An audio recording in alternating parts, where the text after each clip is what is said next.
Praise the lord. అందరూ ఎలా ఉన్నారు? ఈరోజు మీకు ఒక చిన్న మాట. లూకా సువార్త 19వ అధ్యాయం 1వ వచనంలో జక్కయ్య అనేటువంటి ఒక వ్యక్తి కనిపిస్తూ ఉన్నారు. అతడు పన్ను వసూలు చేసే అధికారి అనే విషయం మనందరికీ తెలుసు. కానీ అతని జీవితంలో ఒక ఆశ కలిగి ఉన్నాడు. అదే యేసు ఎవరో చూడాలి అని ఆశపడ్డాడు. యేసు ఎవరో చూడాలని ఆశపడినప్పుడు అతడు పొట్టివాడైనందువలన చూడలేని పరిస్థితుల్లో అతని ఆలోచన ఎలా ఉందంటే, ఎలాగైనా నేను యేసుని చూడాలి.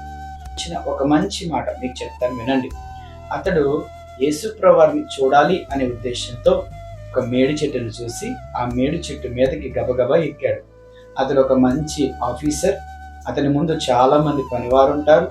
అతని ఒక అధికారి కలిగిన వ్యక్తి, ధనవంతుడు అయినప్పటికీ కూడా యేసు ప్రభువారిని చూడాలి అనే ఒకే ఒక ఆశతో అంత ఘనత కలిగినటువంటి వ్యక్తి కూడా తన ఘనతనంతటిని ప్రక్కన పెట్టి యేసు ప్రభువారి కోసం ఆ చెట్టు ఎక్కడానికి ప్రయత్నం చేశాడు.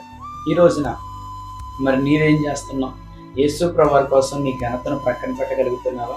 చాలా మంది మందిరాల్లో పరిచయం చేయడం అని అంటే చాలా చులకనగా చూస్తూ ఉంటారు.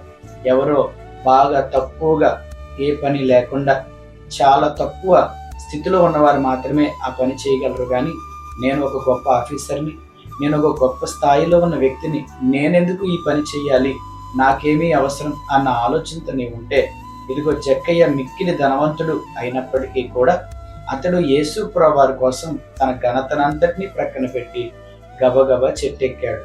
అంటే యేసుని చూడాలని అంత ఆశ.